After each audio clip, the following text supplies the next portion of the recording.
Welcome to the Power of Reconciliation Project. We've conducted healing programs between women and men for nearly 20 years on 5 continents, and extensively in South Africa for members of Parliament, religious leaders, prisons, and for young people in schools, townships, and universities. After the initial welcoming and an overview of the form and purpose of the Power of Reconciliation, several key principles are given to lay the groundwork for the intricate process that follows. Our co-facilitators ask that we respond from the heart. Community agreements are established. To monitor how much you share. Women and men of all ages and sexual orientations are welcome.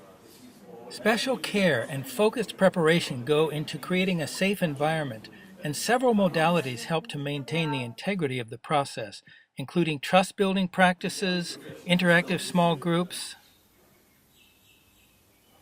silent contemplation, and lighthearted activities, movement, and games. Given the serious nature of this community healing work, these activities are interspersed to help release tension and build trust. The men and women meet separately to explore delicate or painful issues. We continue in the men's mental. The women's group will do the same. A bit fearful for women, and how are we going to trust each other again if we cannot speak these things within our women's circles? Heartbreaking stories emerge in a society devastated by gender-based violence and a catastrophic HIV/AIDS crisis.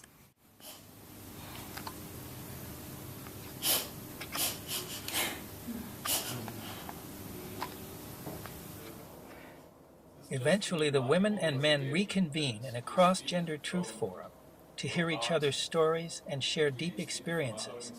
Here the men are being witnessed by the women. Later the roles will be reversed. It's happening to me that might maybe hit you.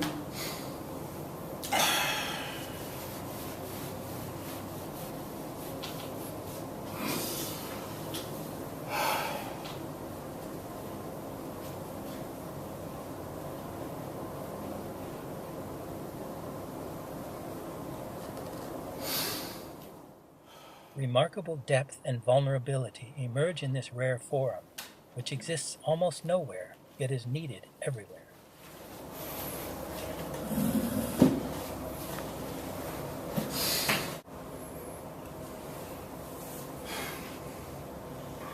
I've been approached by... It's not at all natural for me to make myself as vulnerable as I was when I was sharing. I mean, that's just about as vulnerable as a person can get. And I felt so completely held by everyone in the room during that process. And I'm not, well, previously I wouldn't have been somebody who likes to show those parts, the wounded parts. So, you know, although maybe it felt totally natural. I actually dislike sharing completely. Okay, but you were like fine listening. You're like, I can listen. Usually in society, when men and women speak, and I think when anybody speaks together, there's all these different games that are happening at every level. Here it wasn't like that at all. It was just staring into people's eyes and hearts. And there was no baggage, literally no baggage between us. It was just, and it wasn't just like one person, like that one person you got close to. It was like going from person to person to person. Phenomenal. There was a huge amount of trust and respect for each other. This mutual trust and respect continues to build and deepen between the women and men, and ultimately culminates in powerful ceremonies of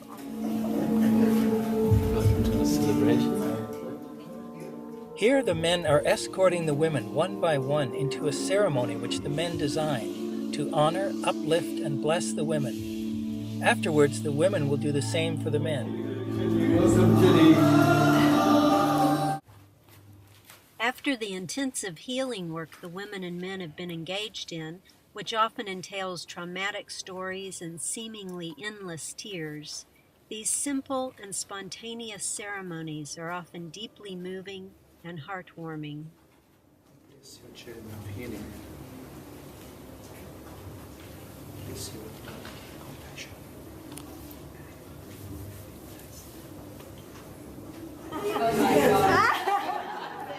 Sometimes the offerings are highly creative or playful,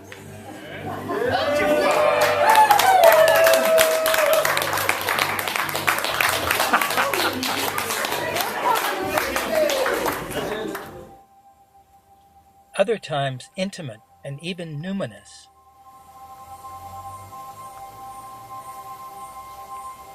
Down to the river to pray, thinking about another way, and you shall wear the robe now and forevermore. So if you can. Satchan Institute has completed comprehensive training for 33 facilitators in South Africa and is launching new trainings in Kenya, India, and North America. Here are a few scenes from our training in Kenya, held in Nairobi in March 2011. Was feeling like wanting to smile all along. That it was not a lecture or teacher-student kind of teaching, but just facilitation that allowed us to learn from each other, and that was very powerful. When she was narrating this story, actually my tears came out. My tears came out, and that is the reason that triggered my spirit to feel that I need to apologize. The miracle of all that was when one of the gentlemen stood up and went to the center and knelt down. Even I feel emotional when I talk about it. Knelt down. You know about our culture, and you know how men don't give any space. And this gentleman went and knelt down and said, I want to apologize on behalf of your uncles. And then the girl just started weeping. And she said, at that moment, when that man knelt down and apologized, she forgave him. A hatred that she had carried for so long. And she was just cleansed. That was powerful. That was awesome to see. I mean, it works. It really works. It really changes people's lives. And After this powerful healing experience, the women created a beautiful ritual expressing their joy and gratitude to the men.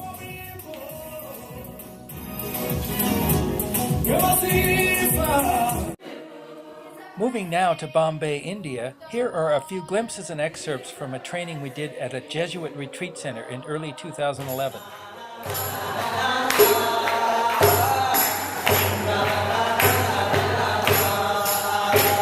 Nowhere in the world the feminine is celebrated at a divine level as it in India, but as much as it is celebrated, at a spiritual, metaphysical level, the denigration of women is extreme.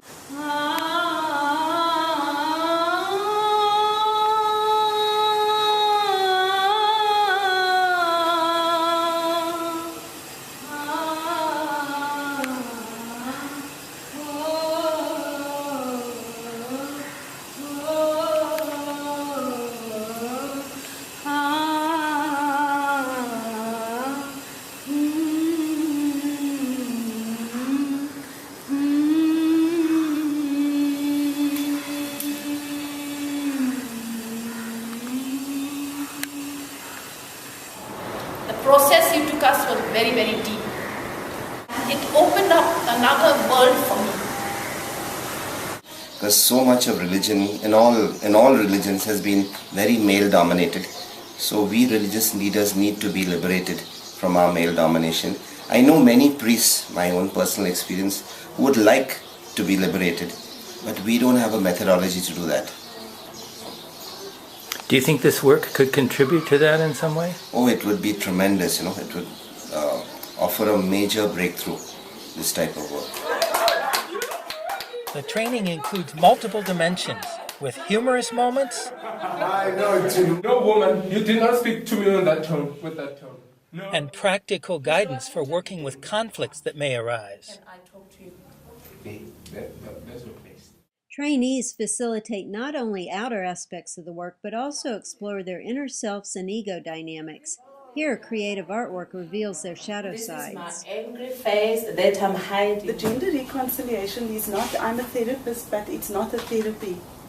It's an incredibly deep journey to which I can testify that it's been the most sacred experience for me to go through. I have never, for example, even as a therapist, thought that it's as possible for people to find healing when gender issues and gender energies have gone wrong. For example, one man said at the end of this work, I'm glad to have seen women speaking from their heart about the way they've been violated, because I myself as a man have done many of these things, and today I'm aware of the pain that I have caused. That was from a young man on one of our workshops.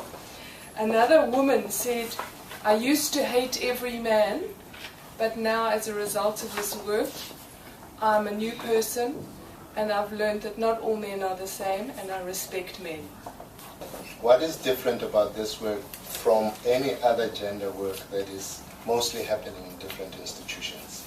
And the difference is that every time we hear work related to gender, you hear either how men should behave differently towards women, and they are working by themselves.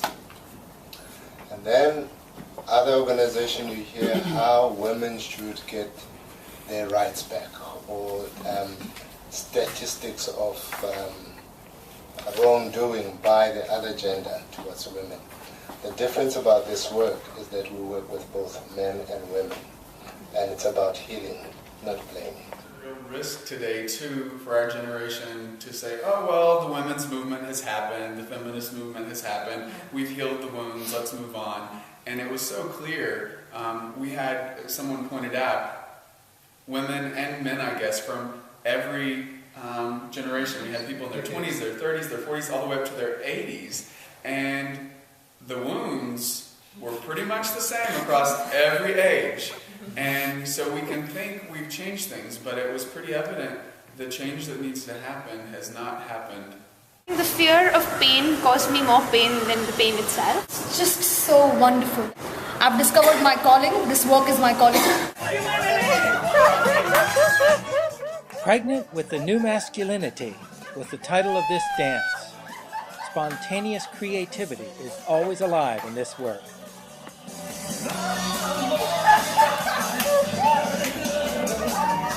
That's part of gender, ladies and gentlemen.